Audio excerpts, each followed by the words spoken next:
Yo, we're finally live. What about? Is that better? Is that no echo? Are we? Oh, there we go. Yeah, we're finally live. Yo, how are you guys doing? I know we were talking a little bit before the podcast about random things, but I'm just curious to see how you guys been. I'm jealous of this random flaming dragon background that Beast Gamer's got. I could send it to you if you want. Shit is lit. Pretty dope. It's my favorite game, Ultra Beast. All right, love Ultra it. Beast is a good game. Yes, fun it game. is. Have you watched Uncle from Another World yet? He talks a little bit about Altered Beast because he's like an OG Sega fan. It's an anime that's on Netflix right now. Nah, I gotta check that out now. It's actually really. If you like isekais that make fun of isekais because it's like a reverse isekai, like they're back in the real world. It's pretty entertaining. Okay, all right. Go Isn't check that it the out. perverted one? No, That's bastard. that's like bastard. yeah, it's a bunch of. Okay. That's probably Harem from Another World, which also just ended this week. No, I'm pretty sure I'm thinking of Uncle. Uncle's not that sketch, bro. Uncle's actually. I don't even think there's like Ichi level quality stuff in it. It's pretty tame. It's supposed to be a gag manga, so it's not really. It's not really all that, I mean, it could be gag with titties. Who knows? Wow. It could be, but it's not.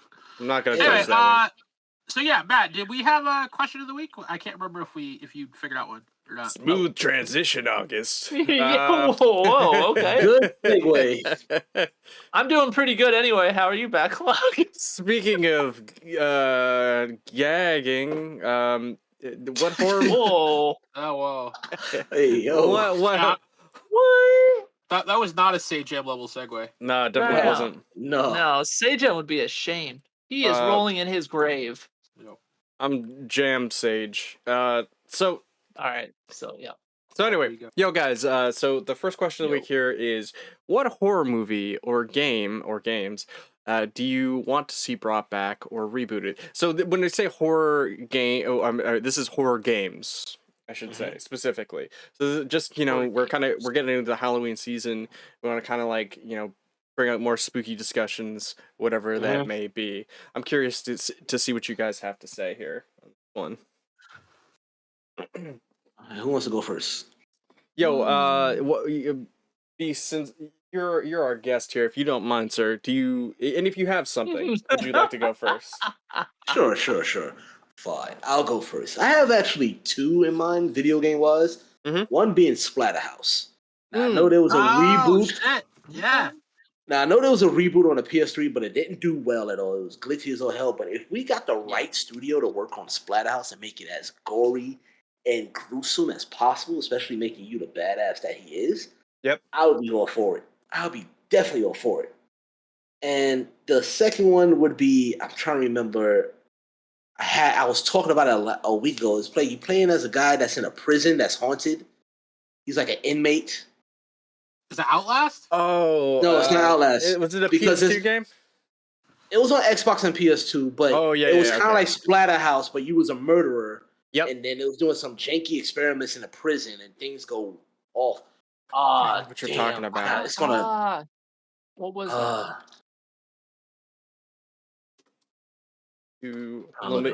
Damn it! I can't remember.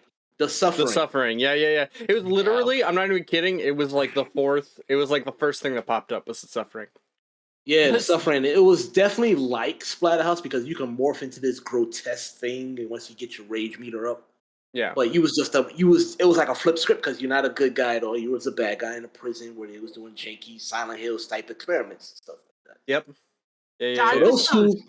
I miss those games that let you play as the villain, like Prototype or like Infamous, playing as Evil Cole. You know what I mean? Mm-hmm. Like that's not really a thing anymore. Yo, but that's not true. Yo, thank you for timing that guy out. But yeah, absolutely. Yes, Log. All kids love Log.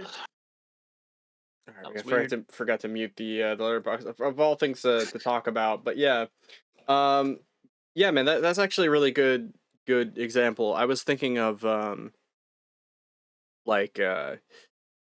I actually did quite a bit think the new Splatterhouse or the newer one for like the PS3 360 era. I thought that one was actually pretty neat.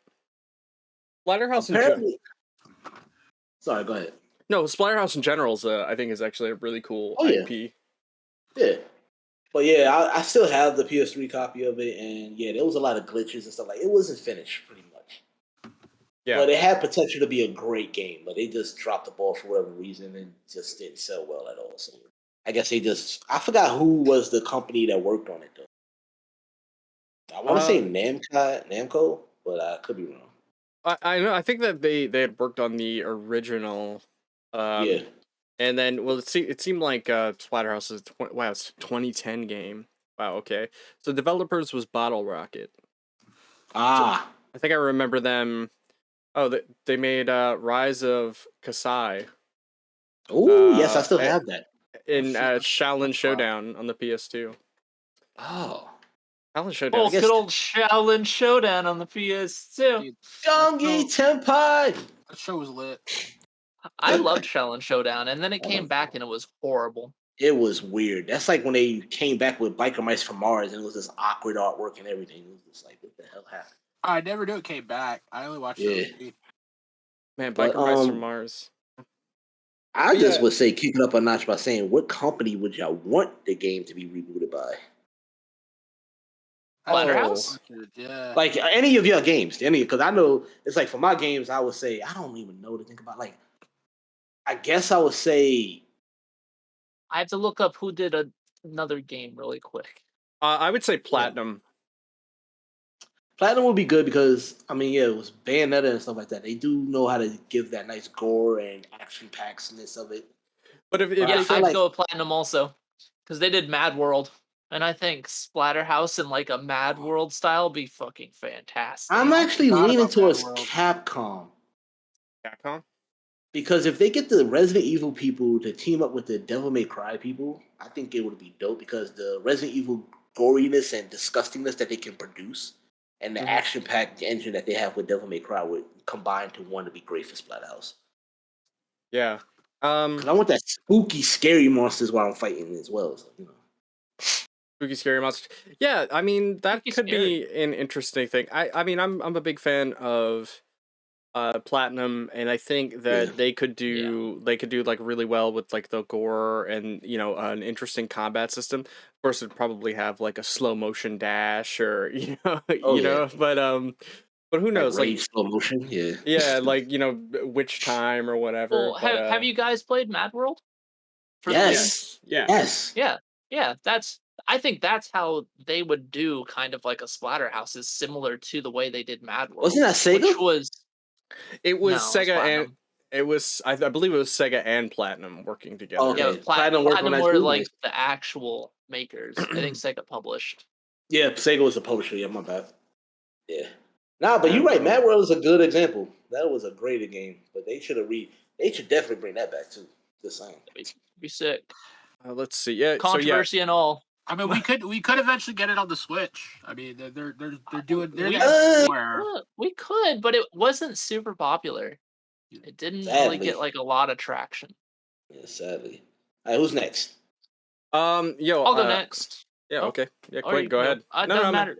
He was like me. Who were you gonna call on? I was gonna say somebody else. It doesn't matter. You can go first. Well, so I have two.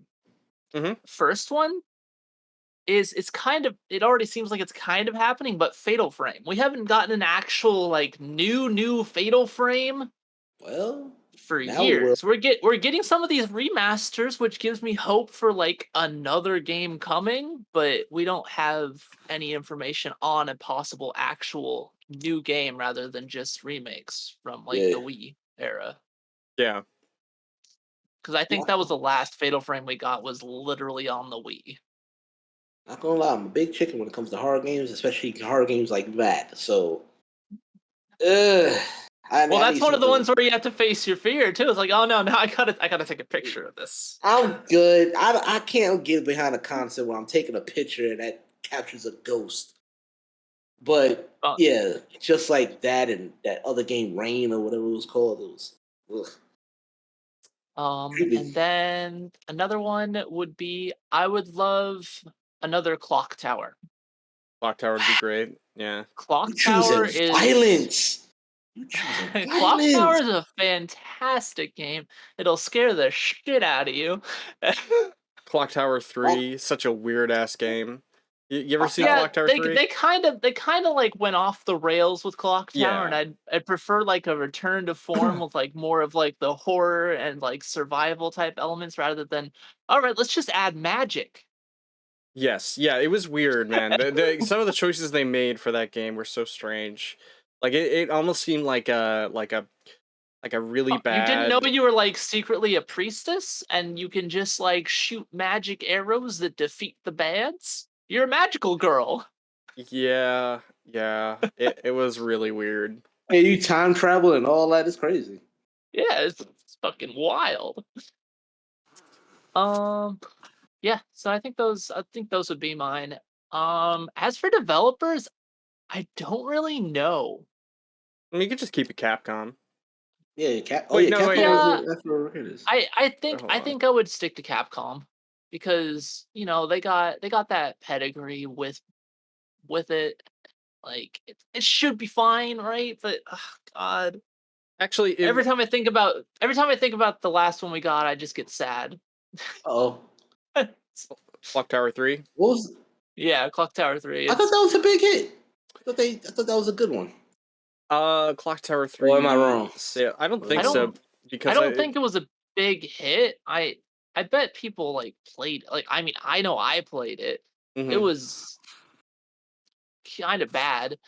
Oh, but, damn. Whatever. I guess it had some cool elements still, though. Yeah, like, I mean, solving things between like timelines. That was neat. Yes. Discovering you're like a priestess or you're descended from a priestess that have magical powers. Less neat. I just felt it just annoying because they had the panic system for those games where if you get too scared, you ain't moving. I'm like, woman, get up! Run! The damn thing's gonna try to kill you! Get the hell up! True story. It was every time I watch a horror movie, I'm like, bitch, get out of there. It was Capcom for Clock Tower and Fatal Frame, wasn't it? Yep. Not for Fatal Frame, I don't think. But it was definitely Clock Tower. I can never remember. I can never remember developers for things. But yeah, it was Capcom that developed Clock Tower 3 with Sunsoft. But yeah, I mean, I think it had sold, if I'm not mistaken here. It didn't sell poorly. I think it met its sales goals. It reviewed poorly. Fatal Frame is Konami.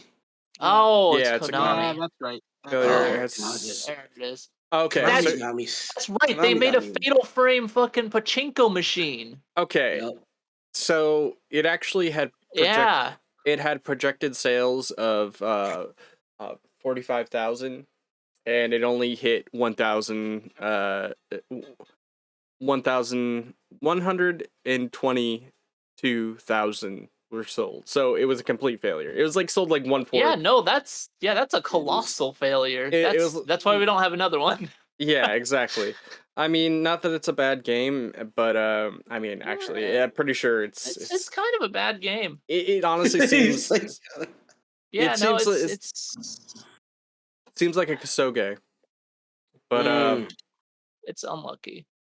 Yeah, I mean, I'm thinking, honestly, me personally, I'm thinking like a Parasite Eve would be really cool. Oh, that'd be neat. Parasite Eve need to come back. There's been talks about a return of that.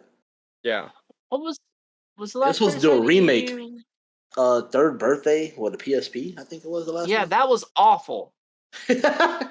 Struck a nerve. I just can't. I had to think. I was like, was Third Birthday literally the last one? Because that's one hell of a way to go out on a franchise. It was so confusing too. Yeah.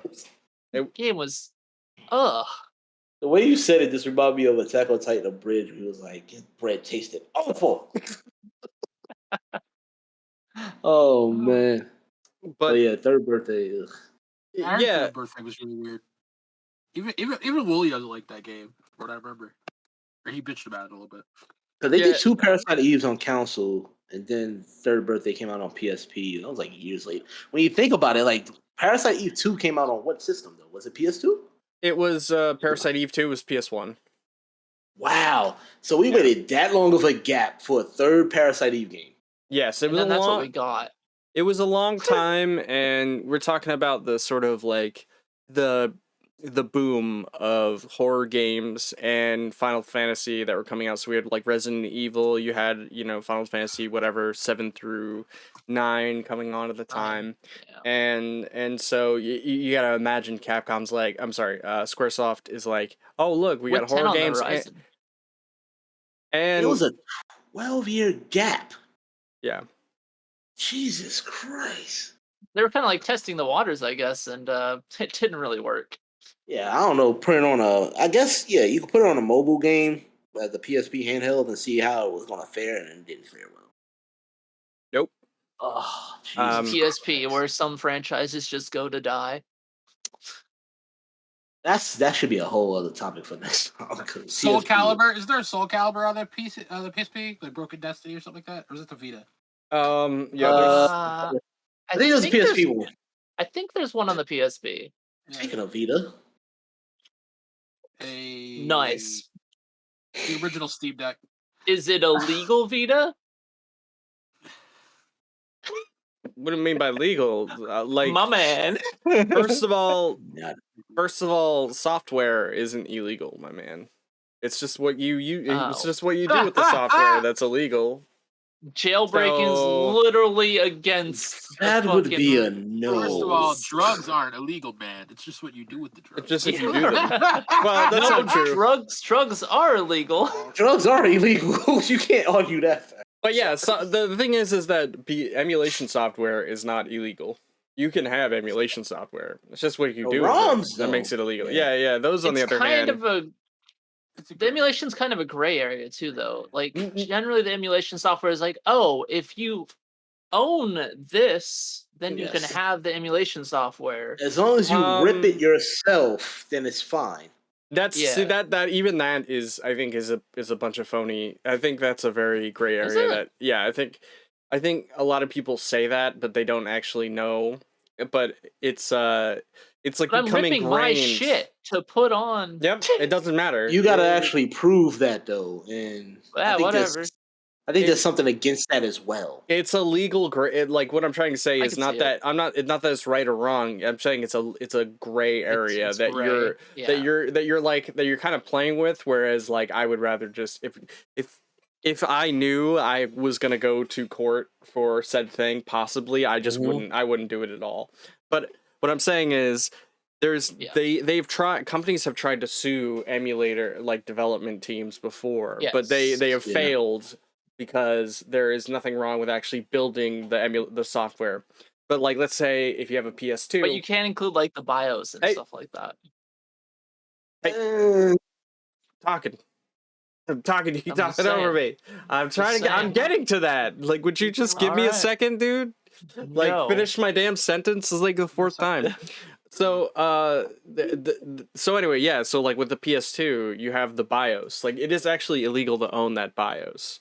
Like, but yeah, absolutely. Yeah, like, I think you're right. But I will say this. Here's another gray area you could say is when with the disk drive, you can actually use your disk of like, let's say Onimusha 1.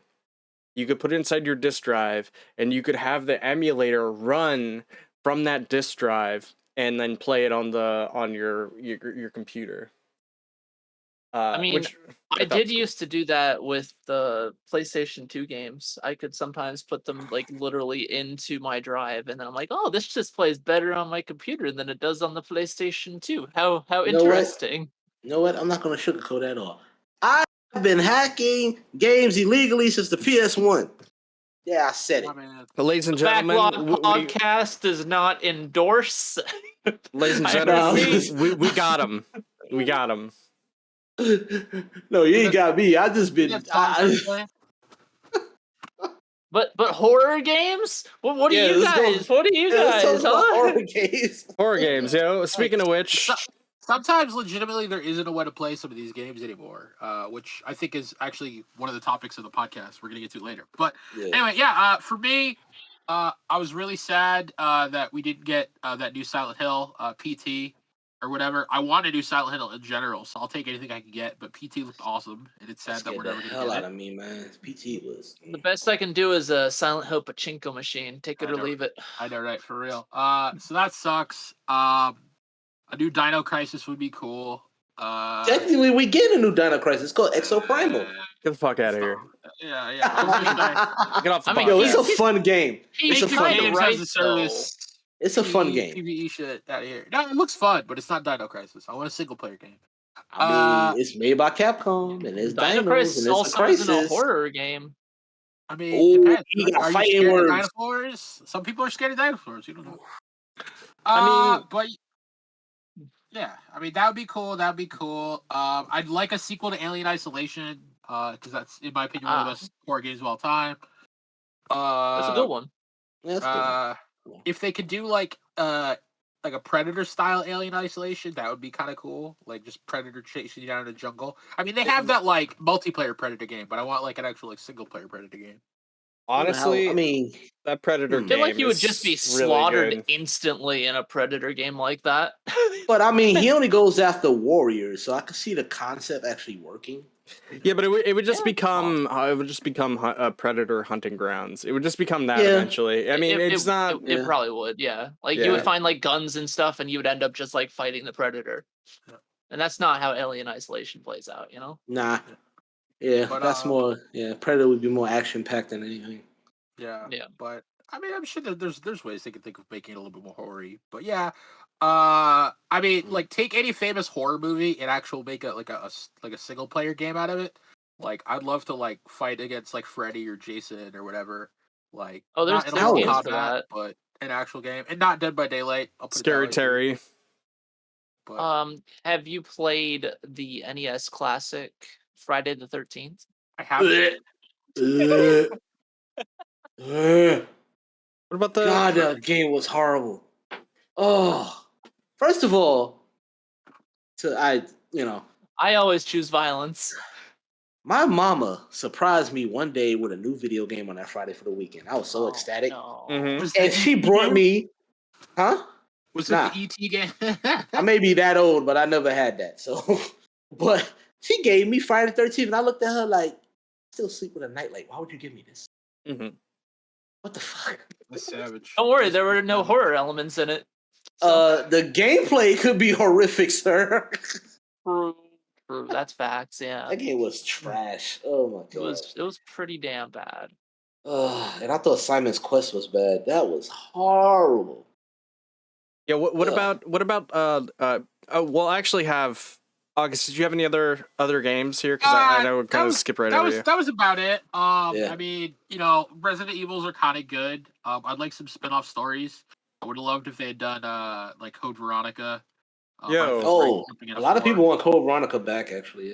Yeah, like a reboot of Code Veronica would be cool. A reboot of the Revelations might be interesting. Yeah, but I know you guys don't like Resident Evil. Right. No, we like making fun of you about Resident Evil. What? No. I played through all of Village. Look, Kuma, I don't know how much of the podcast you've seen. Village. I don't know how much of this podcast you've seen, but they've been giving me a hard time about Resident Evil forever now. Like, no, the only hard time we're giving you is we're telling you that your desire to see a realistic live action adaptation of Resident Evil is a pipe dream, and it's never gonna happen. Well, this is the argument that I had with some people ever since the Resident Evil series that came out on Netflix and it got canceled, and the reboot movie that they tried to do, and that was ass. I was like, you gotta think to yourself, maybe Resident Evil doesn't have a good story to do. Don't you feed them. Don't you tell them. Don't you tell them. Doesn't mean it's a bad game. But when you play Resident Evil, the story's kind of jank. Yeah. We never said it was a bad game. Yeah. He said he wants a Resident Evil with like a really deep, like intricate story. No, not and I'm like, well, then just play The Last of Us. No. Point. Yes. The Last of Us. That's a good intricate story. Resident Evil is a summer blockbuster kind of game, Yeah. Stop. Don't listen to these yahoos. This is cathartic. I don't want to put my age involved, but I've been around. So I'm sorry to say this. This is not really. It's B movie Kuma? trauma filled level Yes. storyline. Yes. Don't you do this to me, Kuma. Yes. I can't help it because No. look at the first game. Barry! No, There's Kuma. barrels! Kuma. Barry! And Wesker. Kuma, I Wesker, like come on. you. That I is like a- you, Kuma. that is a horror version Darth You Lundgren. got it. I didn't actually ask. Look, hear my point, okay? He At is least- a horror version of Van Damme at best, Wesker. I'm just saying. At least at least take my point of view, okay? Okay, how you What? gonna get a live action good horror movie when you have Chris Redfield punching a boulder? Listen to me. Listen to. Okay, what I'm about to tell you. Okay. What if? A giant snake? What if? What if? Okay. What a What What if? if they Sat down and wrote a they story. We're but already in a they- fantasy shut up? world. Would you let We're me speak? already in a fantasy world. Okay. Look, I'm not gonna yell on the podcast because last All right, time we talked come on. about this, like 2 episodes ago, I was yelling like at the top of my lungs. Yeah, Go you for it. Go for it. Okay. You know what? Before you begin, I'm gonna give you this. All right, The go on. first Resident Evil movie was Mhm. going in the right direction, Yes, but I agree. then it went the Fast and Furious route. Yeah, it literally became like It just got weird. Yeah, it got real weird. It's by the third movie. By the third movie, it was like anything that you had hoped for that like the direction of things could go in But was completely gone. Yeah. But it just you do have good Resident Evil movies, but they're just in animation form. Resident Evil Vendetta do was we? really good. But Kuma, but do we? Yes, Resident Evil Vendetta was really good. I mean, when you see Chris Redfield and Leon fight together in that whole scene, the storyline was actually pretty badass. Like I said, that's Resident Evil though. It has zombies and action. Mhm. it's popcorn. Yeah. It's a great summer blockbuster. That's about All it. right. So let me just put it to you like this. I want Go to for take it. I want to take the first movie. Uh-huh. I want them to do it again for a third time. but this time when they do it, I want them to have like it's like they take it seriously.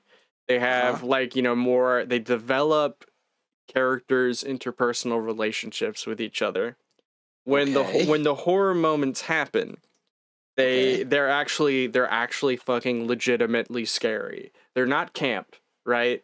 Okay.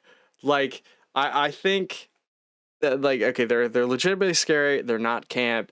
Like they would actually definitely scare you.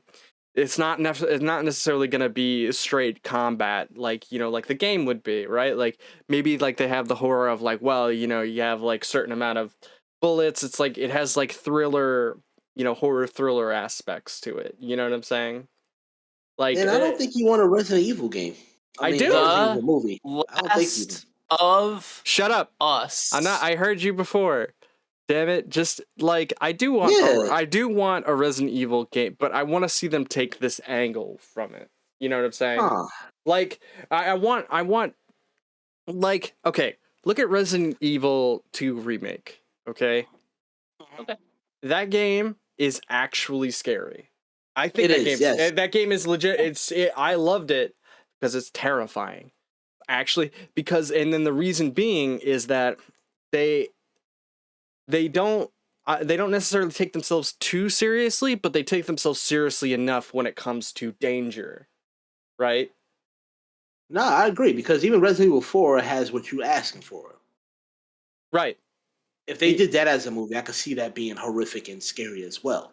Yeah, I mean, like, and so it's like plenty of other movies have kind of done that. Like, let's look at like Midsummer, right? Where it's like you could say like you go to a village, you know, you like these people and groups that you don't know. That is horrifying. That is a horrible, like, you know, horrifying, you know, aspect of it. I'm saying that because of the remake, I know that they could do a movie that has, you know, that has those elements to it. I don't know. I feel like there is still something there that haven't quite hit the nail on the head. You know what I'm saying?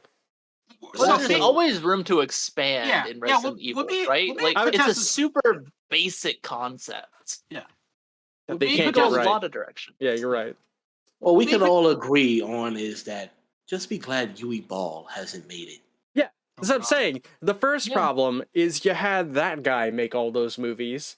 And then and then no matter what, they just keep going back to the well, but with you know what I'm saying, not enough money, or they come up with a stupid idea like what they did to the last movie, where instead of having the movie in one area, they took it and they combined 2 games into one and tried to tell a story. Like I don't know why they can't just leave them in the mansion and then make a 1.5 hour, 2 hour movie for that. I think they could do it. I think they could really do it. Paul Anderson is just trying to keep his wife employed. Okay, don't judge that man. He's just trying to keep Mila Djokovic paid. Okay, Jill isn't even in the movie. One of my favorite franchises got fucking Mila. Monster Hunter. I was like, hey, Monster Hunter movie. Oh, and then don't even get me started on that movie. Like, God damn. Monster Hunter movie. Don't get me started. Don't get me started on Monster Hunter. I'm just saying. They did it in Monster Hunter. It's the same director who made Resident Evil. So you're welcome. Okay. They just always make the same movie. It's the same movie every fucking time. But it was ass. Monster Hunter I know. didn't even start off with a great All of the movies movie. are ass. Yeah, he went the Yui Ball route with that movie. Yeah. Yeah. Exactly. I'm just done. I'm done Matt, with that one. Our point is not that someone couldn't make a good Resident Evil. It's that it would be a higher level of writing than any game in the series has ever managed to achieve. But look at the bright side. We have been getting good video game movies somewhat.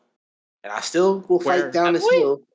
Need for Speed was a good video game movie. Well, I mean, no one can argue with you because no one's seen that movie, dude. Like, I would say Sonic. Nobody's seen that movie. Sonic the Hedgehog is a good video game movie. Sonic 1 and Sonic 2 were good. Yeah, Mortal Kombat 95 is a good video game movie. Yeah, that is. And also, we got Annihilation. No, that we got the 2020 fucking 21 movie. That movie sucks. Was ass. And they're gonna make a sequel. They're gonna make a sequel. I know. The Scorpion Sub-Zero shit was cool. Yeah, you mean like the first 5 minutes? No, it wasn't. Yes. No, it wasn't. The part in the trailer, that was cool. Yo, that movie made no sense, man. Look, I don't mean to put like Phil, of course, here on you know, I don't put a neck around his rope, rope around his neck, whatever. But he actually tried to argue with me that movie's good, and I'm like, no, I'm sorry, sir. His opinion about it. His opinion is the other way around. He likes that, but he doesn't like the '90s, the original '90s Mortal Kombat. I'm like, no. But the original '90s is like pure Mortal Kombat. It's just part 2 was ass, but first one was great. Well, yeah, Annihilation's trash, right? Yeah, but I'd rather watch Annihilation than the new Mortal Kombat movie. Because Annihilation can be taken as on that one. I'm sorry. I would say riff on Annihilation the whole time. You can just laugh at Annihilation. Annihilation is actually fucking hilarious. It is. It is hilarious in many aspects. I didn't laugh at all in the 2020 Mortal Kombat movie because I was just disappointed. Yeah, it's just sadness. I love how Kato stole the movie. Like, everyone hates Kato, and he was still the best part of that movie. He was the best part of the movie. Yeah, that's true. Unironically, Kato is like, everyone hates him in the actual games. And this is what I hate. The creator of the movie literally said this. He put that guy, I forgot his name, in it to make Cole, that's his name. Yeah. To make the movie make sense. And I was like, what was so hard to understand Mortal Kombat? What he means is he's the audience's avatar. Yeah, he's the exposition character. That's why. That's really you had Liu Kang for that. No. Well, I mean, they had to I don't know. They couldn't put Johnny Cage in that. Like, Johnny Cage could have easily been like in the first movie. Johnny Cage was our avatar for learning the world. Yes. Liu Kang was also kind of there too, but you know what I'm saying. Like that movie. First of all, look, that first Mortal Kombat movie. And fantastic, man. That movie is like one of the best video game movies of all time. So I don't understand why they had to make all these weird things where they needed tattoos to be worthy to fight in the tournament. If you're going to try to win a tournament, you don't care who comes into the tournament. You don't got to make these weird, janky rules to try to say it makes more sense that way. And like, nah, man, fuck out of here. So really quick, before we move on, does anybody have any other movies that they'd like to see rebooted? Oh, we're still on this topic. We only went over games. We didn't go over movies. Yeah, just like really quick, like any kind of movies you guys would like to see. Nah, I didn't like the Evil Dead reboot, so no. You didn't like the TV show? I liked the TV show. No, the TV show was great, but it was like movies. I didn't like it as a movie. The reboot. Oh, okay. I don't think I saw it.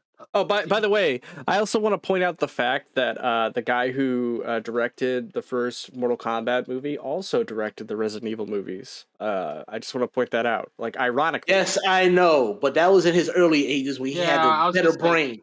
Yeah. he wasn't with Mila at the time. He gave a shit back then. Yeah, he cared.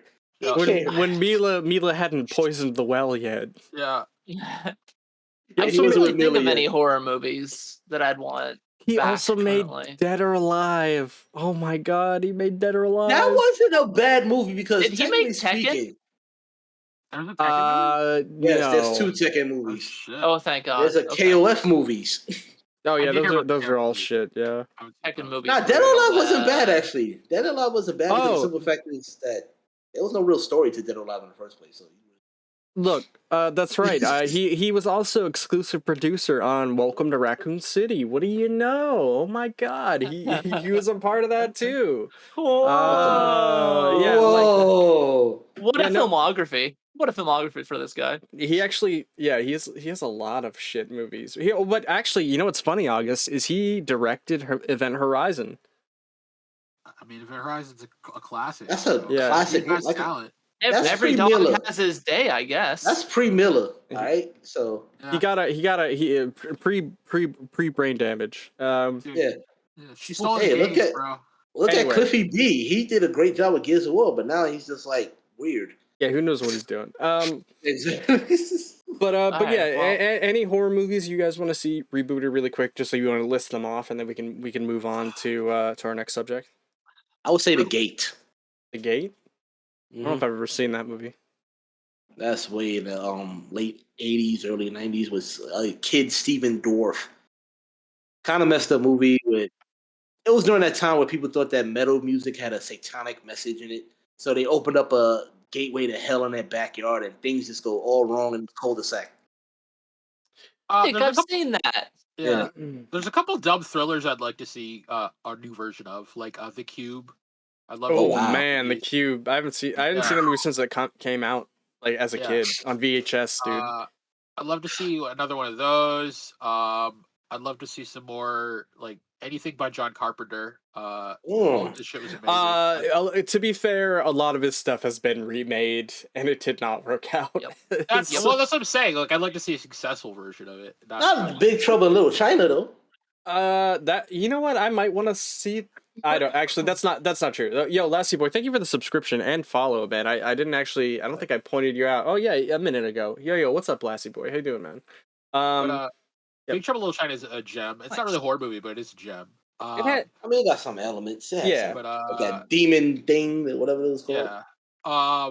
Just what was that shitty '90s like horror movie or early 2000s horror movie with Arnold Schwarzenegger where he has to stop the devil for reincarnating? Oh, 6 Days. Yeah. No, that movie's great. Not 6 Days. Hold on. 6 Days was the sci-fi one. That was the Arnold. 6 Days was. I know what you're talking about. I don't know. I know End of Days. End of Days. It wasn't bad. No, that movie's good. Yeah, that was what I'm saying. I think there are a lot of like '90s movie gems that can honestly be remade on a low budget. That would be real fun. That was like turn of the century type movie. Yeah, which is great because it was about the turn of the century. I believe.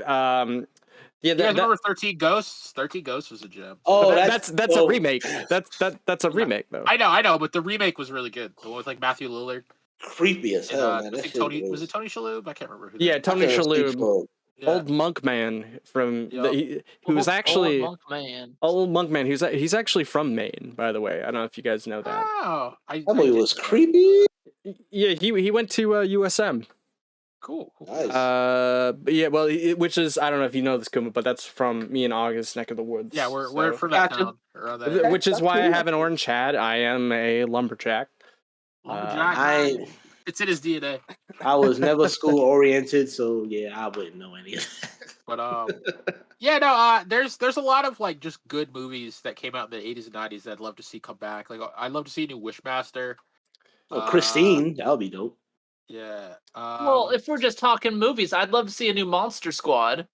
Let's go, that squad would- up. Yes! Yo, Monster Squad. That's a good one. Yeah. They re-released that too, man. Monster Squad would be great to come back. Werewolf got nards. What was the one with Johnny Depp? No one knows what I mean when I say that. What was the one with Johnny Depp? Was it Lost Boys? Yeah, Lost Boys. I thought they tried to reboot that. Yeah, they did a sequel actually.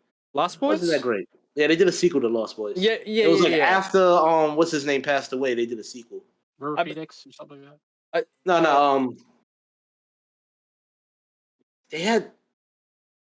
They both had the same last name. Corey Feldman passed away. Yeah. I know who you're talking about. Yeah. And they did a sequel after he passed away. Yeah. Okay, so there's Corey Haim. I think is what you mean, right? Yeah, Corey Haim passed away. Because I believe Feldman's still alive. Yeah, he's still alive. Corey Feldman's still alive. He died in like 2010. Haim. Yeah, so they did a sequel after he passed away. Yeah. Yeah, man, I would like to. What would I like to see? Friday the 13th. Yeah, so Friday the 13th was also, it did have Depp in it as well. By the way, I think. With the new comic books, they actually made it canon that Jason is Deadite.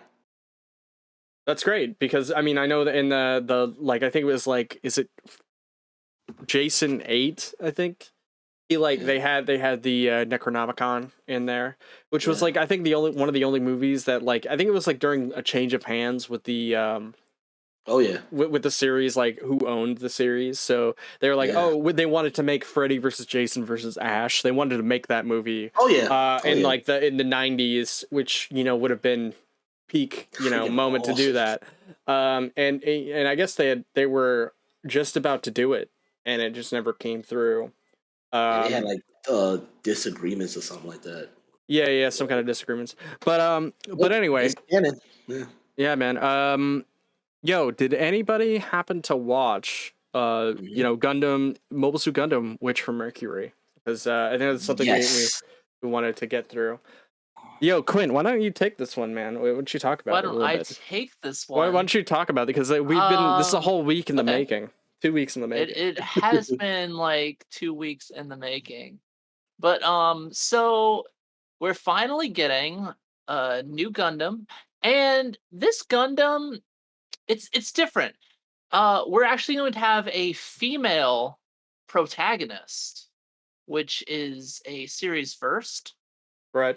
And they released the prologue for the whole show, like just for free, just up on YouTube. They just threw that shit up there. Mm-hmm. And my initial thoughts are, one, it looks gorgeous. The animation, they have really stepped up the animation for this Gundam series. The suits all look fantastic. The characters have great designs. Like everything just seems to come together. There doesn't seem to be that weird sometimes mismatch that you get with Gundam. Sometimes they'll have these super spotty kind of CGI Gundams, and then they'll have old style drawing characters, and you're like, okay, that's interesting, I guess. It sometimes works with Gundam Unicorn, but most of the time it ends up just kind of being a shit show. So the first episode, the prologue, episode 0, I guess, right? We were introduced to basically the concepts of the show, which is the Earth Orcs is devising mobile suits that run off of people's life force, and they're being looked down upon for this and judged heavily because, one, the people in space don't believe that people of Earth belong in space working on this kind of technology, and two, they have multiple failed trials where people are just straight out dying. There are multiple casualties. There's a lot of bodies stacked on with this Gundam project. Yeah. Yeah, and so just for the prologue, our 3 characters are mainly Aries' mother, Aries' father, and Aerie. So you can kind of figure out that things aren't gonna go fantastic for these characters since their names are not even like mentioned. I don't think. I think they mentioned the mother's name once and I forgot it at this point. But um it all boils down to like a big conspiracy thing, and like there's like a huge like space meeting where Base they meeting. just they basically ban the research of this technology Never trust since it's space taken meetings. so many lives, and Mm. they're like, oh, weapons are for killing, but these people's weapons are killing like their users, and this is bad. Right. So what did Some you weird logic. What did you actually? I mean, what did you actually think of? You know, Well, Witch from what did I Mercury. think of it? Yeah. I thought it was actually really good. I thought it has a super solid premise. The ending scene with the happy birthday actually gave me like chills. I was like, damn, that was a really, really good scene. Yep. I have very high hopes for this show as long as it can kind of like keep a similar tone and like character dynamic. Because my worry is that this prologue was kind of like a bait and switch, and we're gonna end up having like Aerie like in a school or some shit, and it's just gonna be completely tonally different from the prologue, Yo, and but that will destroy me inside. What if Gundam was in school though? Again? No. What if Gundam pilots were in high school? There always are. Yeah. Yo, Kuma, did you had a chance to watch it, right? I think you said. Oh yeah, I watched it a while ago. Yeah. What did you think of the witch from Mercury? I liked it. It had a nice premise, like you said. It was a little bit more darker than I expected because at first I was kind of confused about what the conflict was until I had to watch it again, and I was like, "Huh, yeah, that is kind of unethical to have a pilot's life force go through the damn machine." And that's the first in the series to actually do something like that. I mean, pilots have died while piloting a Gundam, but not in that sense. Well, Usually, it's just stress induced. So hold on. G Gundam actually did it. Maybe I didn't understand it. Yeah, you're right. You're right. G Gundam kind of did it. Yeah. All right, That's not canon though. I having watched it, that's not. It wasn't it the is. impression I got. I didn't get the impression that it was taking directly from their life force so much as like, just like in Iron-Blooded Orphans, that like it's just too much data for the human mind to process. So like it will fuck your brain up if like the system goes into overdrive, which is why a lot of those people ended up in comas. Well, they also mentioned when our main suit like first boots up, and like the mother and daughter are sitting there, she's like, wait, whose vitals like authorized this suit? And then she looks down in horror, she's like, oh fuck, my daughter. What the hell did you do, like, teacher? And like yeah, because the suit wasn't really waking up for anybody else, but she was the chosen one. Yeah, she's the well, it was during the meeting between the grandmother and her granddaughter that she kind of the grandma programmed her. Well, she's not really. She's not really a grandma. She just calls her grandma. Yeah, right. Yeah, she's like she's a teacher. But either way, I think that was my least favorite part about this was the fact that they're using like a 4-year-old as a pilot. Child soldiers? What? You don't like child soldiers? That's anime. I don't. I'm not. I mean, I'm not a big. I know that. Look, I know that is a very real thing that happens. And thanks to Mr. Hideo Kojima, I know about it now. As it is a large theme in a lot of his actual games, at least in Metal Gear Solid. He pushed hard to promote or to talk about child soldiers for a long time. Which child soldiers. Yeah. It's Gundam staple. I mean, I'm not a big. It's kind of true, but I'm still not a fan of like a 4-year-old essentially like becoming a murderer before they have like any kind of recognition of like what it means. Yeah, but you know, she doesn't realize she murdered. She was just counting. She's like, oh, pretty light 1, 2, and 3. It and was self-defense. Self-defense. Technically, it was self-defense. She thought she was looking at fireworks. I mean, they look were like so candles. pretty. Yeah, it was her birthday, so it's like birthday there was a lot of like really fucked up lines. In the this mom was like, prologue. "Okay, thanks." Yeah.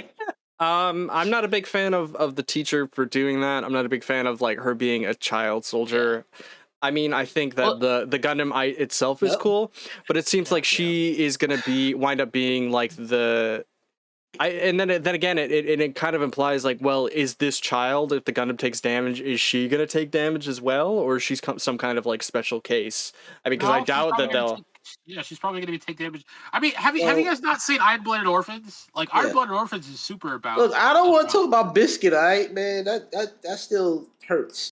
Yeah, I have not seen Iron Blooded Orphans. This one didn't have to go out like that, man. He had to go out like that.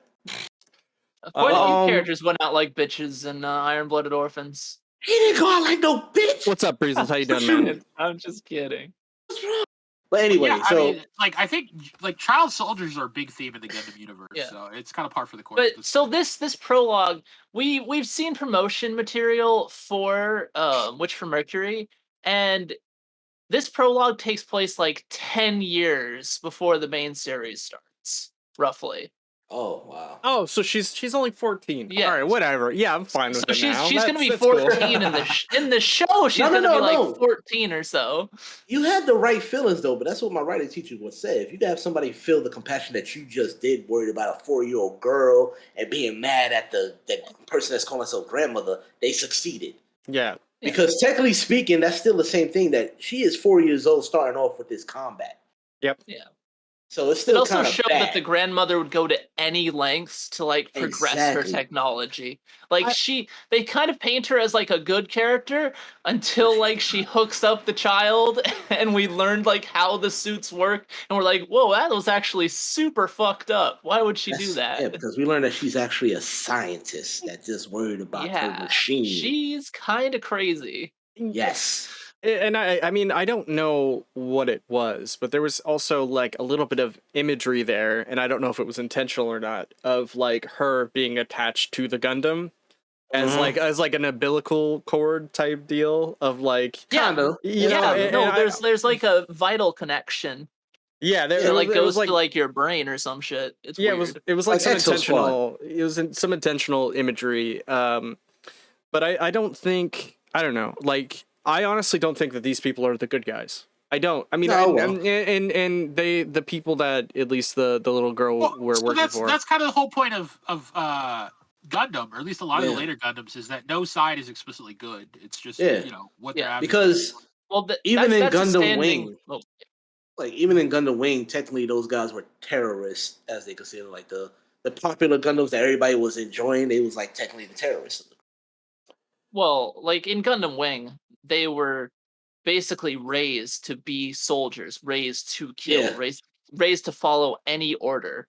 And so Gundam, even from like the very first Gundam, you have a lot of themes of who actually are the good guys, who actually are the bad guys. And it's never that simple. It's always like a morally gray zone.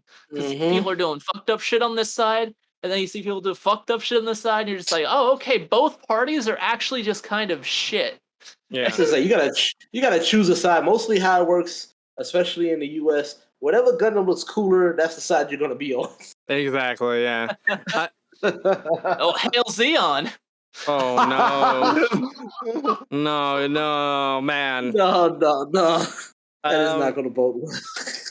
But no, I mean, like, I think, it's really, how do I put this? You know what? Come back to me. Come back. I'm curious to see what August has to say. About this show? Yeah, the one you watched. Prologue. I said, I've already said kind of what I said. Like, I enjoyed it. I just like, I don't know if I'm gonna watch any more of it. Like, but it was I don't know, it wasn't bad. Maybe I'll watch an episode or two if I still see if I really like it. I don't know. Like the whole thing with Gundam to me is like the fights and the battles are awesome, but some of the stories are just like, okay, we get it. Space is a harsh place. People die. No one cares about other people. Yada yada yada. Like it's so grimdark that it kind of turns me off a little bit. So it's like, I don't know. So okay. This is why I like the Gundam Builders. Yeah. So I might watch a little bit more of it, but I don't know if I'll watch the rest of it. Gundam Build Fighter is pretty good. Yeah, I love Gundam Build Fighters. So I have two things.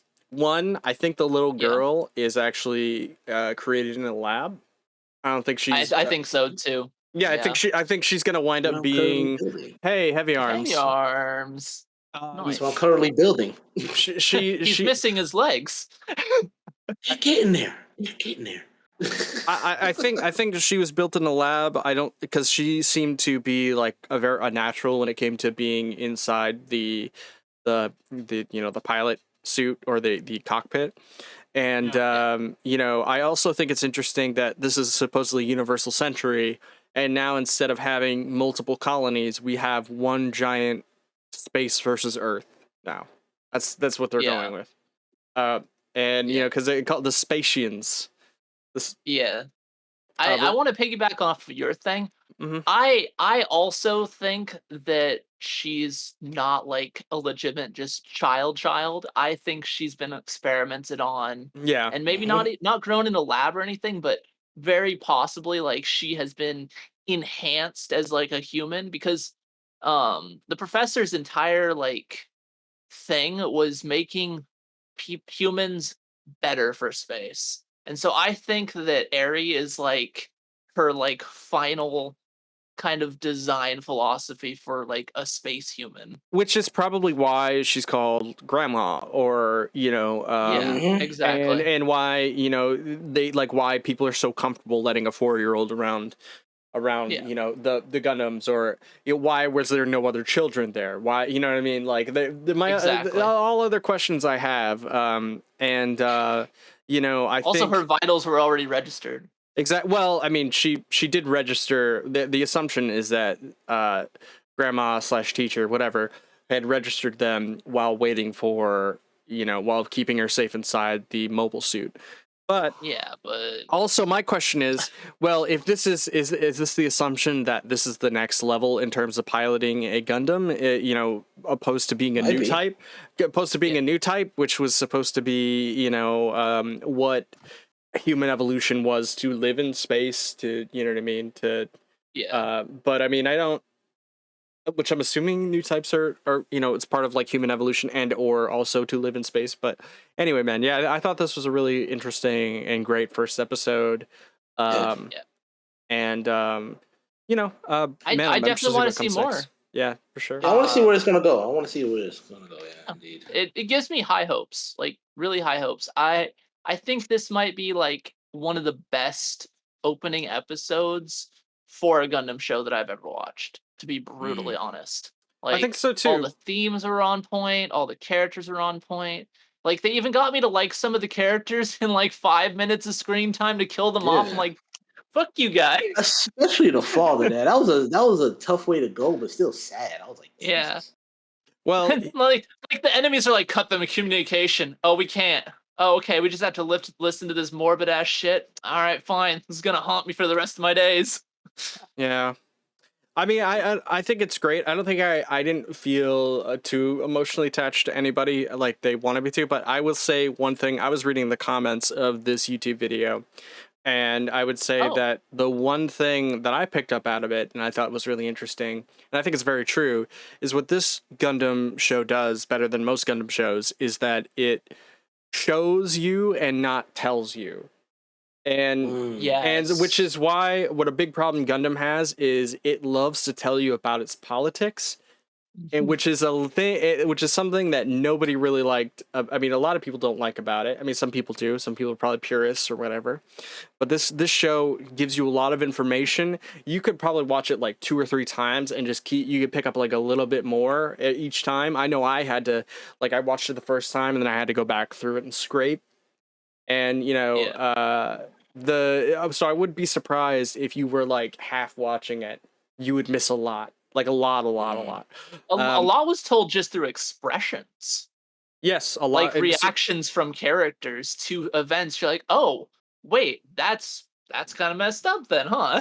Through expressions, through the idea that, like, not only that, like a news program, like, you know, him just saying like, oh, well, you're trying to shut down our Gundam program, and it's like, they didn't have to explain to you why, it was horrible, or they're trying to assassinate these people.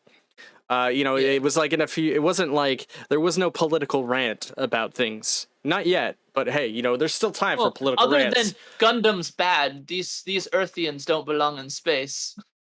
Yeah, of course. But that was like a political speech by a guy. But it was short. It was short. You got to the point. It was. Yeah. It wasn't anything too like, zigzag. They even cut him off like halfway through, it seemed like, because then we just got like the characters' reactions to the speech, and like, oh god, you need to know what's going on. Yeah. And of course I do think that like they are definitely the bad guys, but at the same time, it's like how many Gundam shows are typically like August said, the bad, who is good, who's bad, and a lot of times the people that are created under bad situations wind up doing something that's right. And that's actually a huge cliche of Gundam, is like, like the like, what is it? Zax Marquise like winds up sacrificing himself at the end of Wing, spoilers, to save everybody. He's the bad guy of the show for the most part. But yeah, man, I'm interested to see where this goes. So let's keep on pushing it. Final ratings? Final ratings, yeah. I'm interested to see what you guys have to rate this, yeah? Because I'd give it like a 9. Honestly, I feel like everything fell into place. It was pretty much perfect for like an opening episode.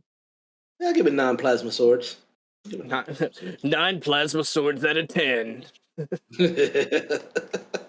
I like that. Yo, August, are you alive? I give it like a 6 or 7. I wasn't super entertained. I might like it a couple more episodes later if I watch a couple more episodes, but I'm like, okay, yeah, like it's space, it sucks, people are mean. Like I've seen that before. I don't know, didn't do anything new for me. Right. I think I'm gonna give it I'm gonna give it a 9. I'm gonna give it a 9. Hey. I was gonna give it an 8, but I'm gonna give it a 9. 9 squad. 9 squad, baby. So with that, did anybody happen to read about the Oda and the KOF-15 matchmaking? August, you wanna take the lead on this one? Yeah, August. We get you some. We gotta get you active. We gotta get you working out this episode here. Yeah, wake up, dude. For real. Yeah, just you guys are gushing over Gundam, but I'm like, it was okay. That's messed up. I'm the only one that's like, it was okay. Let me see. Essentially, they're interviewing Oda about KOF-15, asking him if, like, basically any of the updates or patches he plans to do are gonna fix it. And he basically was like, well, listen, okay, yeah, I mean, matchmaking, a lot of people are claiming they have problems, but like.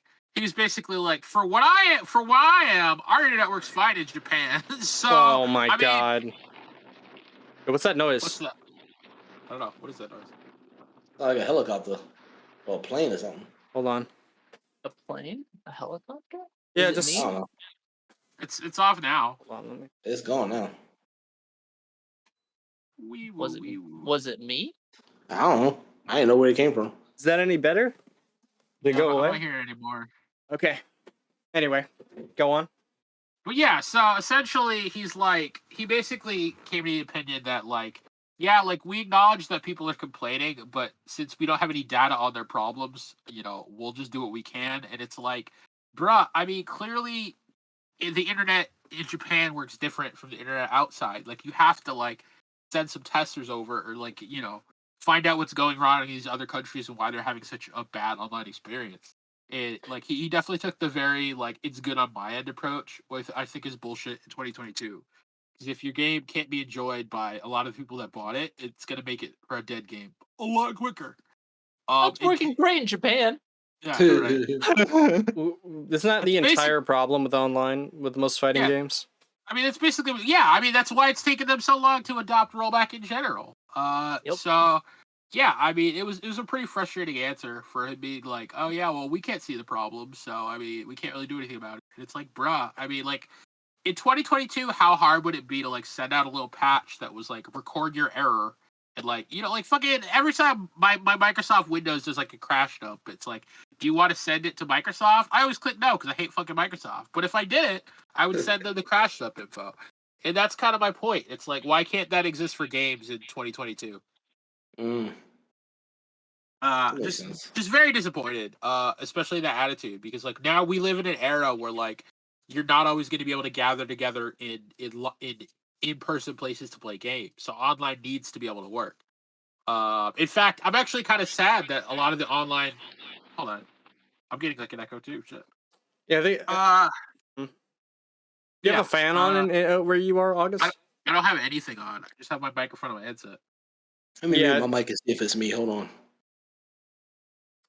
I've already. Yeah. Anyway. Okay. Yeah, but I mean, I guess my point is that like, I mean, one of the things I most liked about COVID era is that there were always tournaments on, because like everyone's like, hey, why don't we just run it online?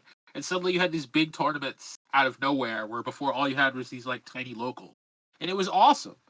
Like you had the like ICFC like Tekken shit. You had Spooky holding down NLBC by himself, having like a giant East Coast NLBC online.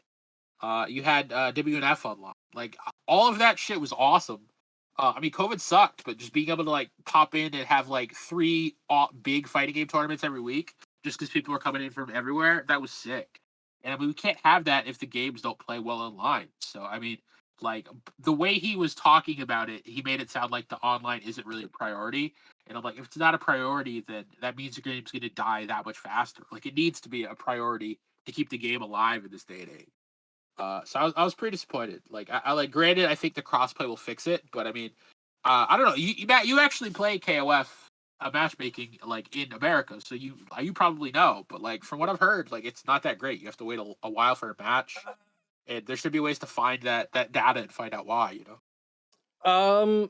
Okay. So yeah, the biggest problem with KOF right now is of course it's online. At least I play on Steam or PC, and it was like, first week or couple of weeks it was great, and then after a while it just turned into me like sitting there waiting for a long time to get matches, and most of the time it was like groups of people that knew each other that were on there, that the Steam player base is too small to kind of get consistent matching. Whereas if you play something like Tekken, you're gonna get matches. It's still popular enough to especially online or PC, that you're gonna be able to get a good good number of matches during the week. Whereas like you still have Tekken players complaining. Also, side note, that you still have Tekken players complaining that the online's bad, or but they don't. But the thing about Tekken players is most of them don't play other fighting games. No hate to Tekken players, but I'm just saying, a lot of you guys don't actually play other fighting games, or you don't go online. You don't know how good you have it here in the shade. You don't know how you don't know how good you have it with Tekken. But still, KOF definitely has a matchmaking problem. They have said that they're going to have more of a like they're going to bring in a cross-play system going forward. But at the same time, it's like, how good is that going to be? Considering we have this guy saying we can't reproduce the environment that people, or issues people are having with KOF 15. You know what I'm saying? Like, it's a little frustrating when you have other companies that are so willing to jump through hoops, where you have this guy essentially, if he said, yo, we don't have the money to do that, I would be like, okay, fair enough. You don't got the money, you don't have the funds. But this guy's just saying, hey, everything's okay over here. Why you man, just upgrade your internet. What's your problem? Yeah. Yeah, it's pretty dismissive answer of a lot of people that have legitimate concerns about their service not working the way it's supposed to. Yeah. Also, somebody in the chat, I think it was Leonardo84 was saying that they're making a Onimusha, and what was it? Onimusha?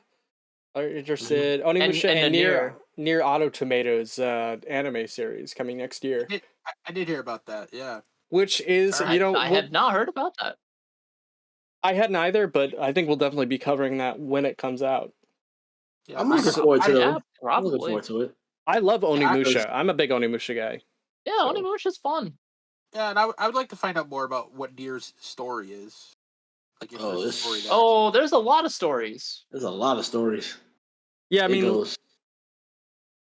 Sorry there, Beast. I didn't mean to interrupt you. No. Go for it. No. I was just saying, this just goes into all sorts of different territories. That's why there's so many different type of games. So it's like... Right. I'm curious about which one they're going to use, though. That's the question. What I think they should honestly do is that maybe... Well, I don't know. Would you really want, like, post Nier 1? Or, post Nier 1?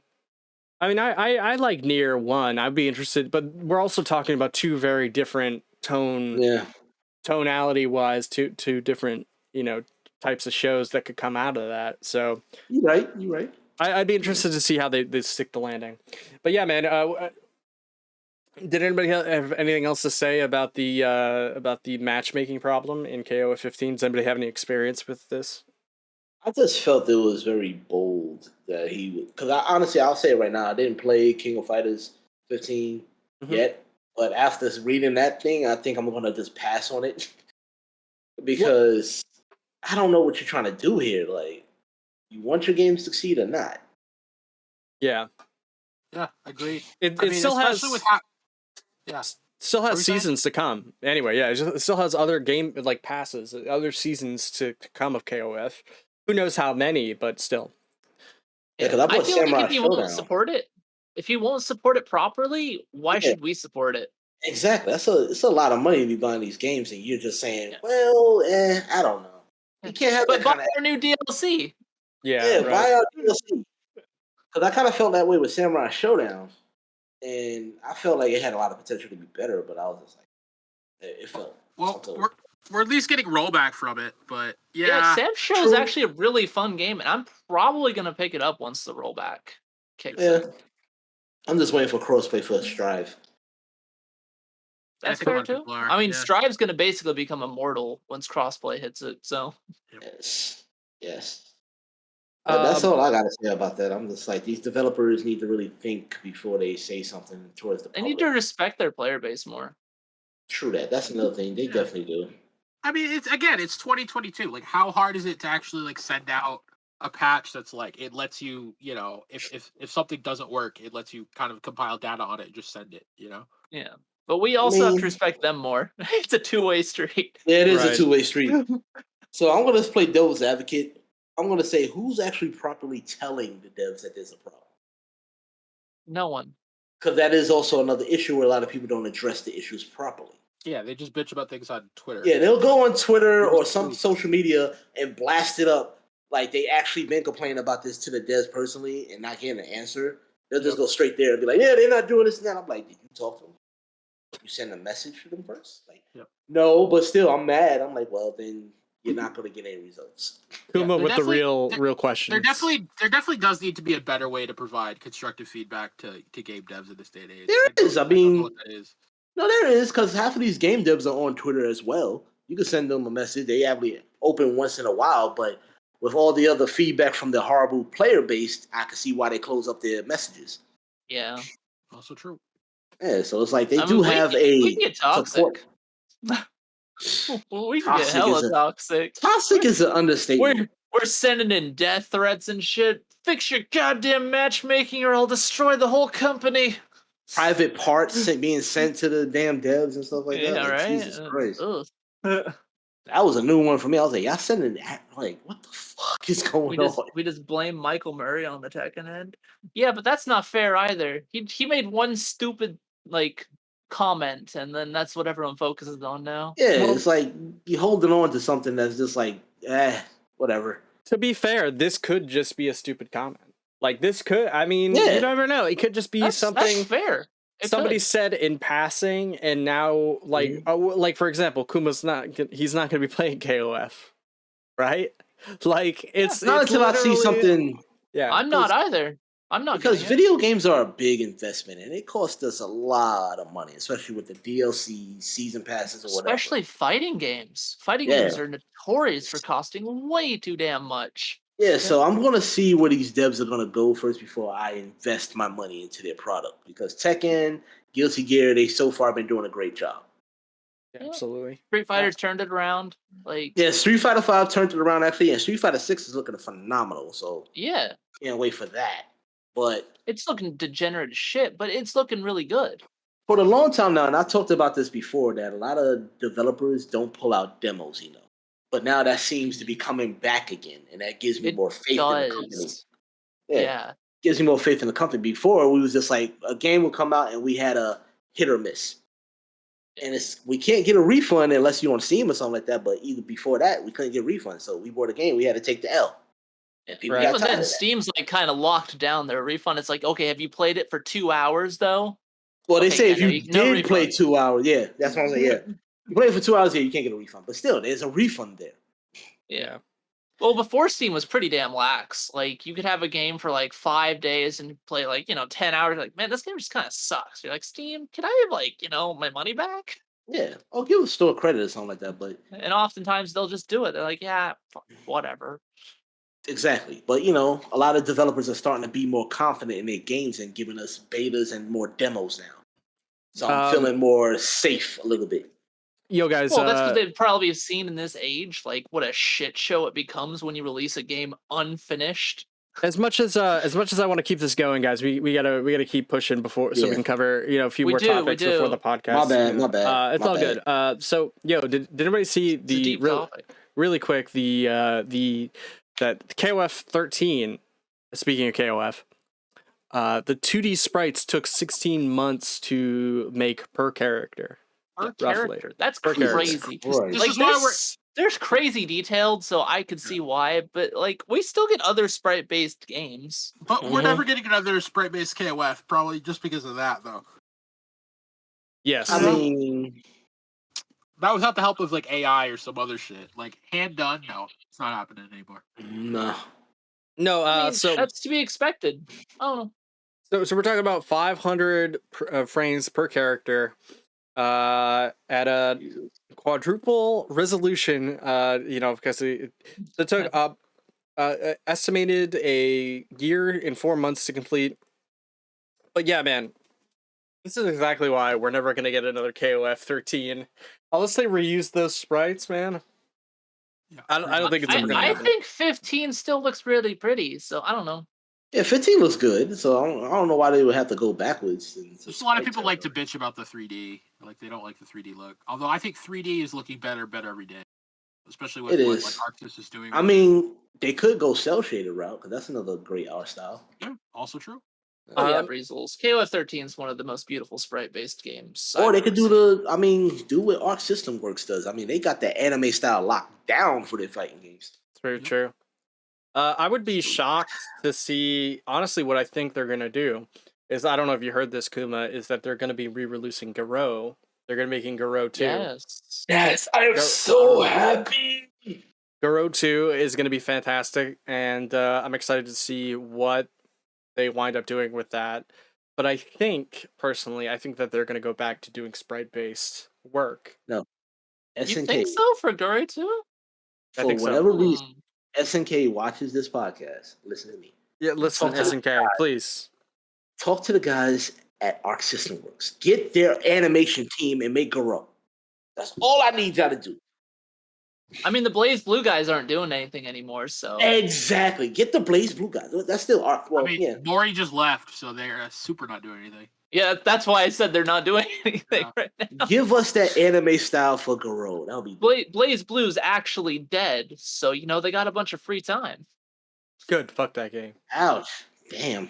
I mean, I hear it's good. No, honestly, it's the Diet Pepsi of Guilty Gear. That's what I used to call it. Oof. Yep, that's right. true. I said it. Blaze Blue is fun, Breezels. These guys are just haters.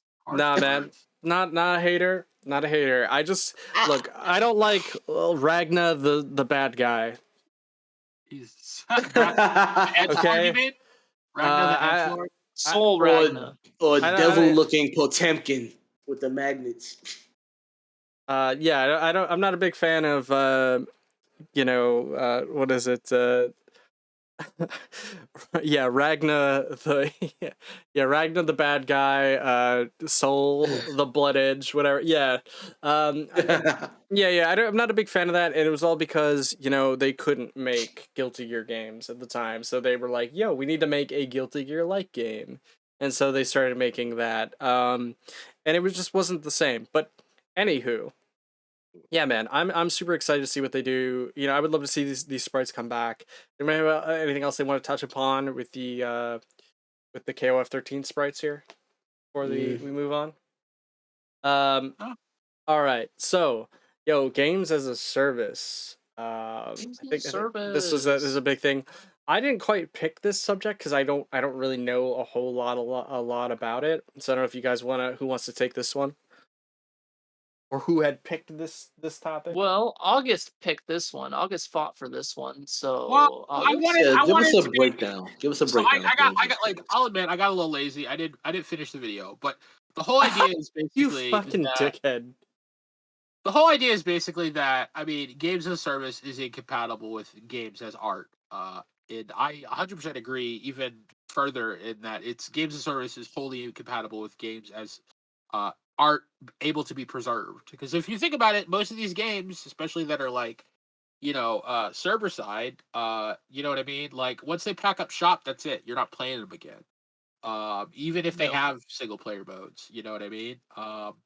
And a lot of them are even cutting out the single player content nowadays. So they're really just multiplayer only experiences, which means once the servers go away, there is no more game.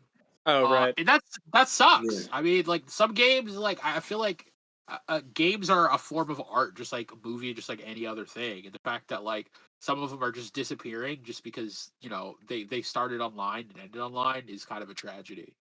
So I want to hear your guys' opinion on this, but yeah, basically games as a service is cool, but give me something single player that I can always keep, and I would be happy. But the fact that the game starts doing poorly a couple years after a couple years they shut the servers down, and that game you spent $60 more on full price or even more if you bought skins doesn't exist anymore. That's fucking ass. I'm sorry. Yeah, it's just trash. Okay, if Fortnite ever dies, imagine those people that have spent $500 on Fortnite. I don't know why you do that, but someone's done it. And you know what I mean? Of course, there's many people. Yeah. But I see what you're talking about, because honestly, Ubisoft just did a thing over the summer where they're going to be shutting down the service for a lot of their old games, like Wildlands, Breakpoint. They all getting shut down. Yeah.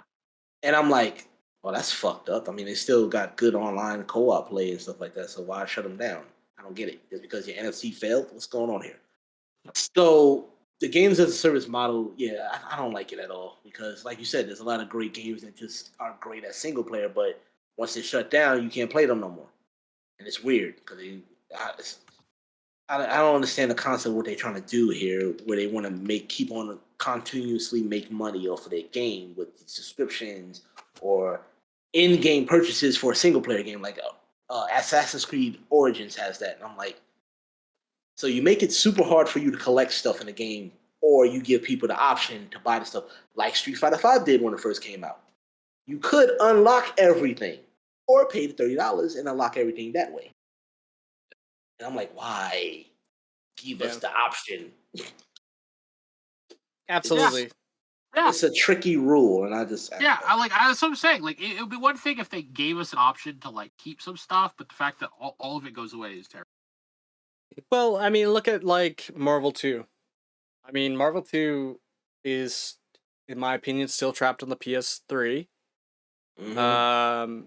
You could say, "Oh yeah, but we have a arcade one-up cab." I don't care. I'm not paying $600 for Marvel 2. Okay.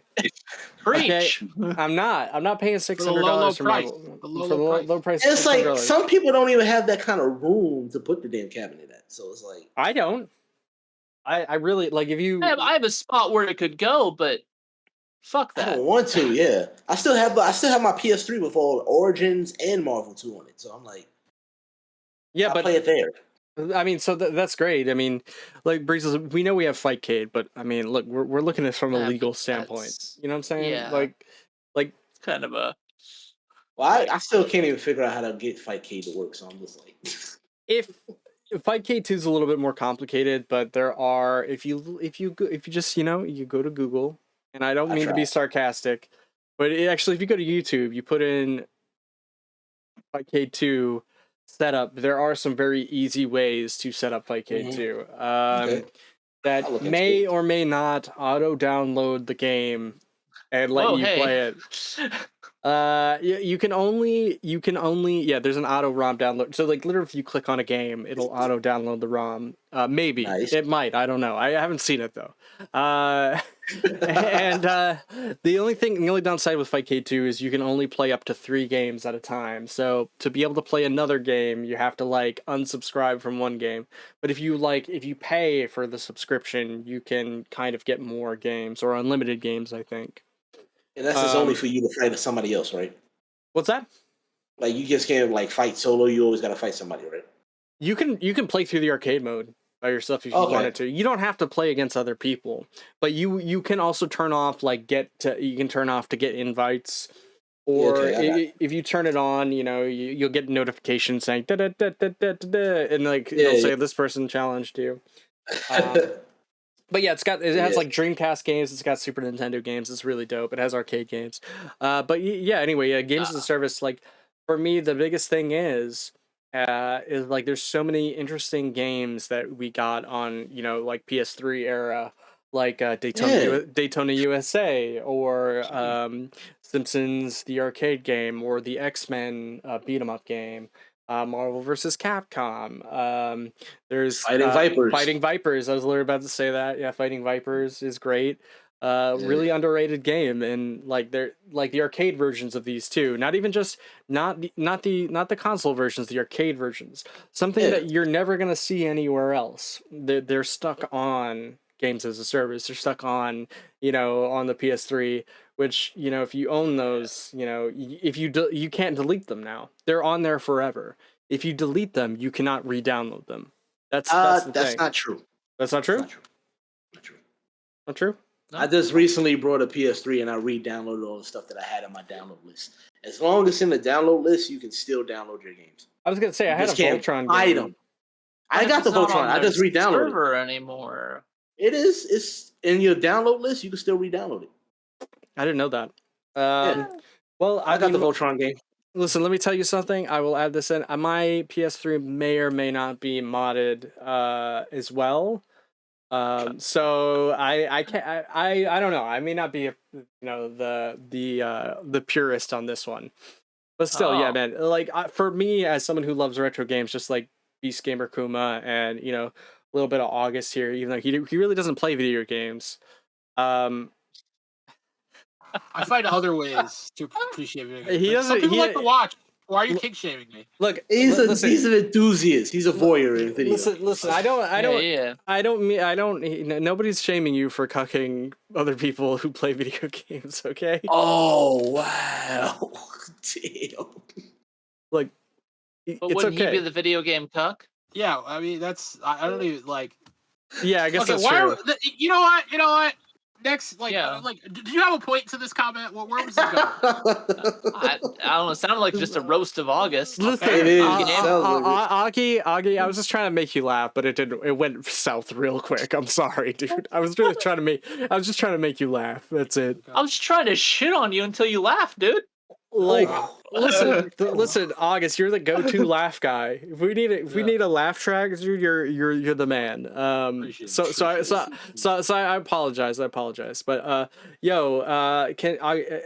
Quintessence, can you tell me a little bit about this? Wait, did Quintessence have an opinion on games as a service? Do you have an opinion you want to throw out there before we switch on to something else? Okay, sure, I guess. Oh no. So, at its core, I like the concept of games as a service because you're just getting like this flood of content usually, and it's great just up until the servers go down.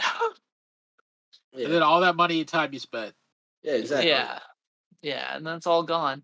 But you also have to accept that nothing's gonna last forever, and I mean, I can still play my Super Nintendo games, homie. you have to accept that even though you spent like $1,000 on this game, right? You're not gonna have that stuff forever.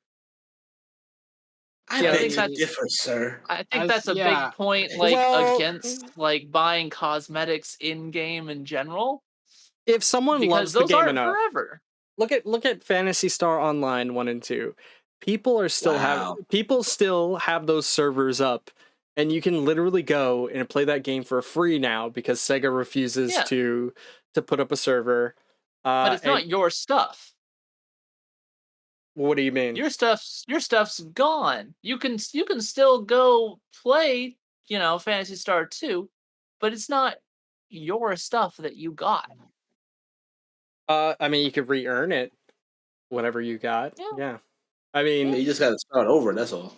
Yeah, there's nothing wrong with that. I mean, but then again, some people do have an issue with starting over, what they had spent money on. But yeah. I mean, I don't think Phantasy Star Online 1 and 2 on PC had, purchases or repurchases of stuff, but I think it was all in-game currency.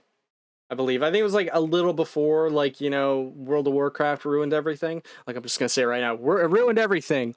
What? No, EverQuest started ruining everything. Hello? I'm sorry. Okay. EverQuest was World of Warcraft before World of Warcraft, and then we also had Ultima before that. What are you doing? All right. Damn. Anyway, don't worry. It keeps going. But so I'm sorry. Games as a service is bad. It's bad. Don't do it. It's bad. Stay in school. Don't do drugs. It has some upsides. I get it. You guys like completely locking down your game and having everything online. I understand from I don't want hackers and stuff in my game too. But come on. I think my bad experience was when I played the Need for Speed 2015 Return. And that was a fully online game, which was weird because it had single player aspects. But when the servers went down for a moment, we couldn't get online to play at all. Yeah. So I was just like, what the hell, man? Yeah, it's whack. I'm in my single player storyline. I can't get on because it's online as well. What the hell, whack? Well, the thing about games as a service is early in games as a service, they just the multiplayer side, you had to be online. But then they started doing the always online stuff, and that's when you can't access anything. Yeah, you're just screwed out of your game. Period. You can't even go offline mode and just play. Nope, gotta be online to play it. Look at even Tekken 7, going online with offline mode with Tekken 7. They sometimes make you have to go online to confirm that you bought the DLC. Which is annoying. You shouldn't have to do that.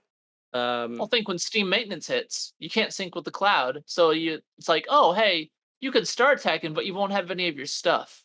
Yeah, exactly. Oh, okay. Weird. So weird. So Tekken Revolution, exactly, Breezels. That's just vaporware, basically.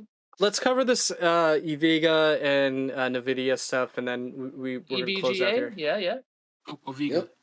EVGA. Sounds like a weird drink. EVGA. Anyway, so Quinn, what's going on with this computer stuff that I don't understand? Okay, so Hacker Man. PC Master Race News. Yeah, right. So basically, NVIDIA's been treating EVGA like garbage for years now. And now it's finally come to a head where EVGA was finding ways to overclock cards creatively and bypass power limits and stuff like that. And so in a final attempt to stop all of this, NVIDIA's okay, we're moving all of the BIOS development stuff onto an online server run by us. So anything you do, we will be monitoring so that we can make sure that you aren't, messing with things you shouldn't be. And they essentially gave EVGA an ultimatum, like, okay, so share what you're doing with the rest of the class, or, you know, just don't do it anymore.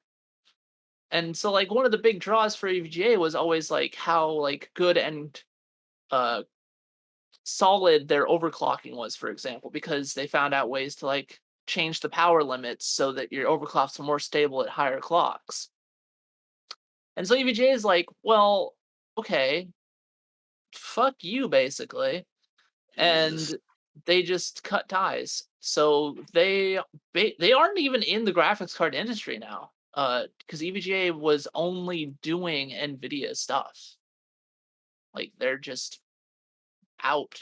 And we don't know if they have any plans to, like, possibly go to AMD or maybe Intel and do graphics cards for them. We don't Not only that, we don't know anything. Weren't they the best like customer service in the industry for third party Probably. Like, Yeah. the Step They Up were. program was fantastic. Their warranties were really good. Basically, I don't know, they were my go-to, and I feel kind of lost now. I actually don't know what brand I'm gonna support anymore.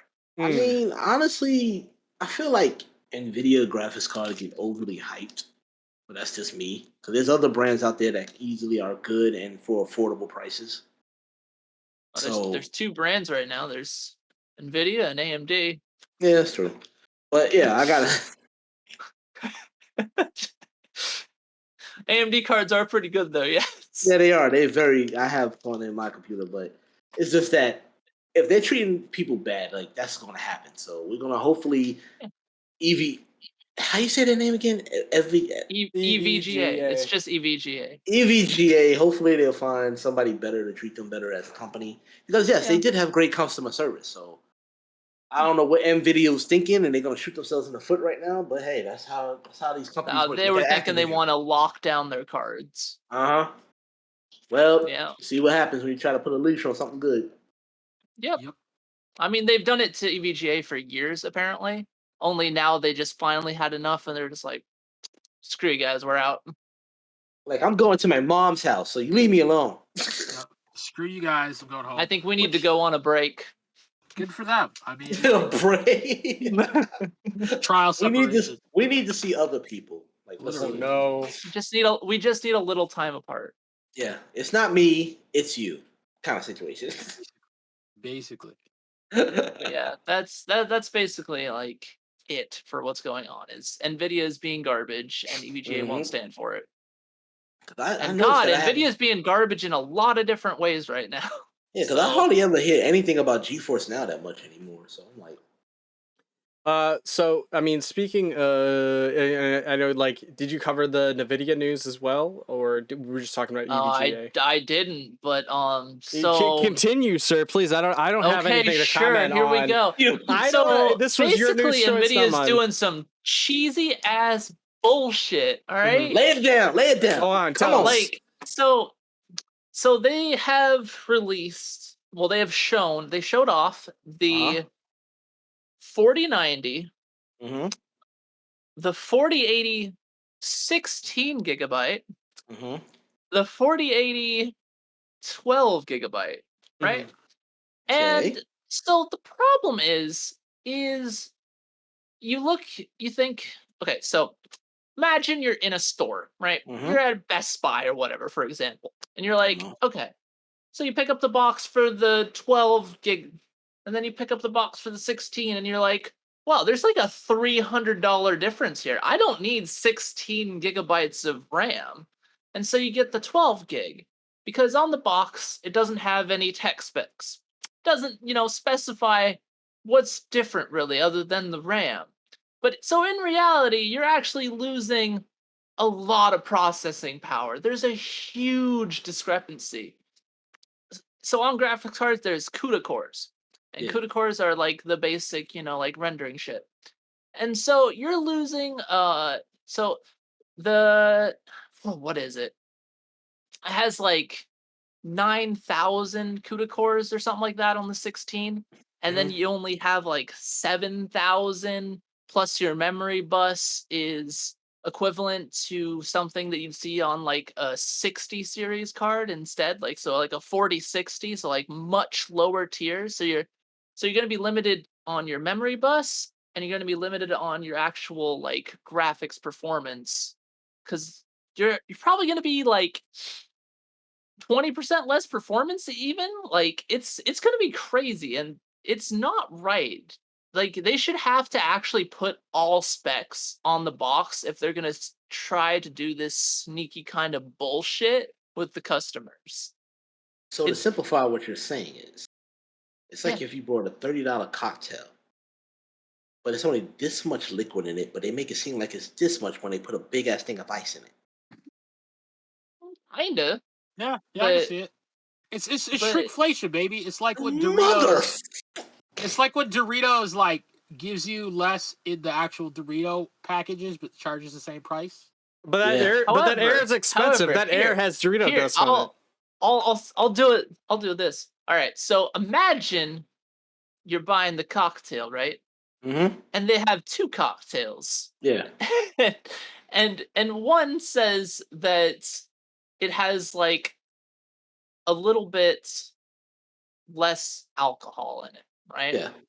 And you're like, okay, well, whatever. I don't need like all this alcohol, right? And so you buy the one with a little less alcohol in it. But they also didn't tell you that that one is only like 3/4 the size of the other one. In addition, right? Some bullshit. Yeah, exactly. But you notice there was like a price difference between them. You're like, oh, I mean, it's not that. Oh, it's like when they did with the Nintendo 3DSs, where they gave you no power card and they charge you less versus the other one. Oh, you mean the power?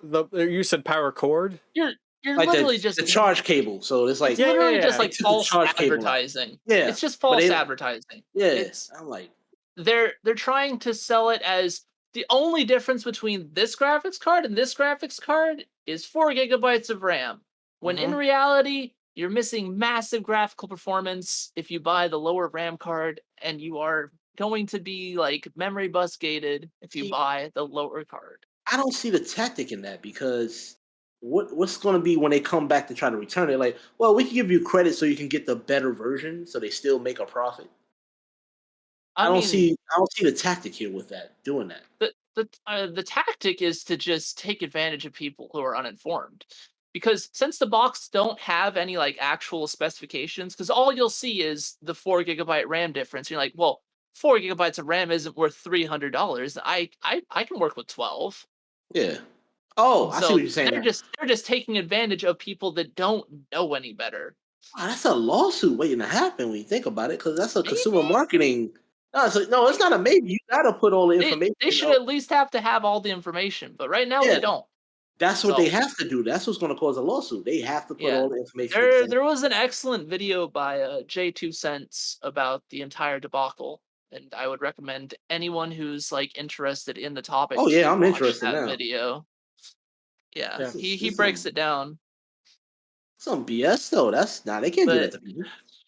That's about it. It's just a load of bullshit and basically just blatantly lying to people. NVIDIA, you can't just take advantage of people that are uninformed like this.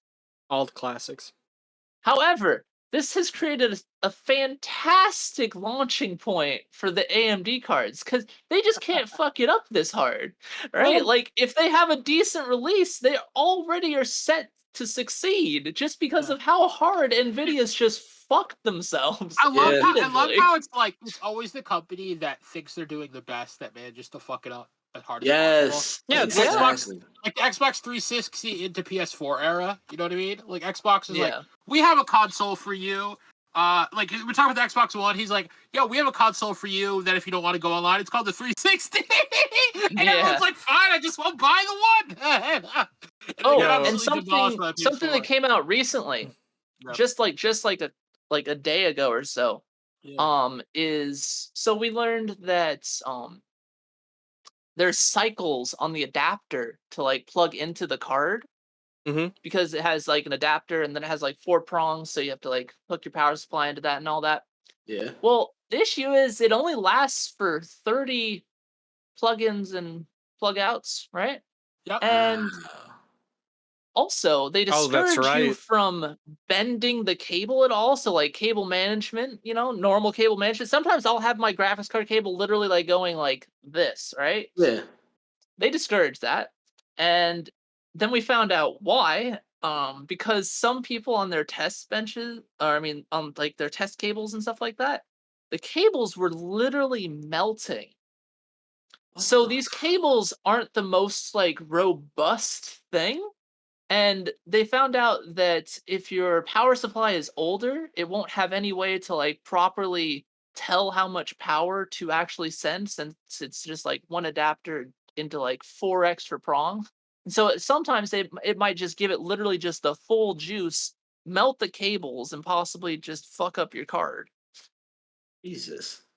Like I said, a whole lawsuit situation. It's just a bunch of failures in a row, and NVIDIA just doesn't seem to really care. They haven't made any statements or anything. See, the thing is that nothing has impacted them yet, but I bet you in a few months they're going to start apologizing, giving out statements. In November, we have the AMD presentation to see what they have to bring to the table.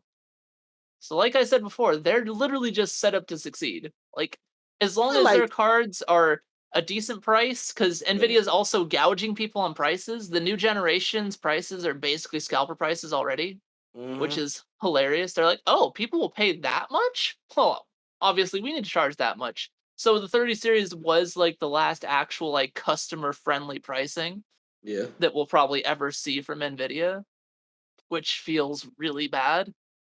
And I used to be like an NVIDIA fanboy, so that changed the last week. Yeah, I didn't have an NVIDIA graphics card, but I did have NVIDIA products, and like the what was it? The streaming service thing component. I can't remember what it's called, but GeForce now, like that. Yeah. I had that. But yeah, that's about it. I think we gotta wrap things up. Yeah, honestly, it sounds a lot like Twitch right now. With all Twitch is also on fire. Yes, Twitch, it is. With between the girl getting screwed on stream and like the whole gambling fiasco, and there's a girl who had sex on stream. That's the tip of the iceberg, dude. Yeah, and there's also Ms. Kiff who literally covered up.